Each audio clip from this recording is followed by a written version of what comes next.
Okay, hello everyone. Welcome to Hot Topics. Now, let me tell you this. I'm not being hyperbolic. You want to sit and watch this one. So call everybody you know.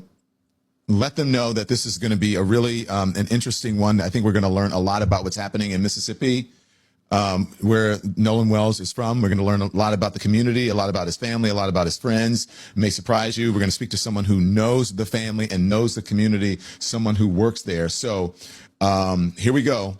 Hit the like and the thumbs up, the first order of business. It does affect the algorithm. More people become aware of our conversation in our channel. So make sure you hit that and support independent journalism, support the channel. Okay. So good morning, everybody. Welcome, Lemon Nation. 10 a.m. Hot Topics here on the East Coast. Now, I've been thinking a lot about this Nolan Wells case again. You guys know I think about it all the time. I promised that I would bring answers to you and everything. I've been thinking a lot about what happened, not because I think I know what happened. I don't know what happened. Nobody knows what happened. You don't know what happened. Nobody knows what happened. The sheriff doesn't know yet.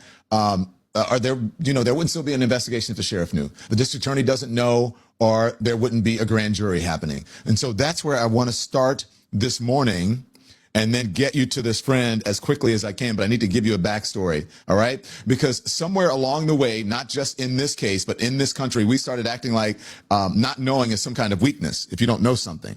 And if you've ever been in a relationship or a serious one, especially with the man upstairs, you know, not knowing sometimes is part of it. That's what faith is about. You have to have faith in the investigators. And I know that we don't have that at this point, but that's why we keep doing this and we keep pressing, okay? It's not some kind of weakness. It really isn't. Sometimes I don't know is the most honest sentence that you can say.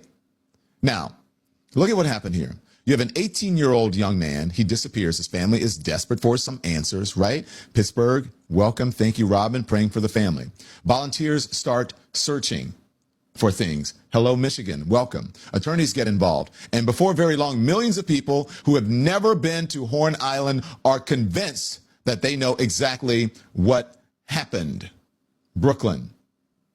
They know. They feel like they do. How? That's the question. How do you know that? Last night, we spent a very good part of the show walking through the United Cajun Navy's timeline report. It's a very good report. First of all, let's give people credit where credit is due. If you look at some of the pictures, and this is some of the report that we're going to put, look at that, some of the pictures, and they're annotated, and it's great. Nobody told them that they had to do this. Nobody assigned them this job. These are volunteers, right? We have to remember people are involved here, and they're giving their time and their resources. They gather tips that came into their organization. They looked at photographs. They looked at videos. They looked at witness accounts. They Googled Earth imagery, marine navigation software. They try to organize it into something investigators and frankly all of us could actually follow. So that's different from solving a case. It is trying to understand one is what they're doing. And there's a huge difference. And I wish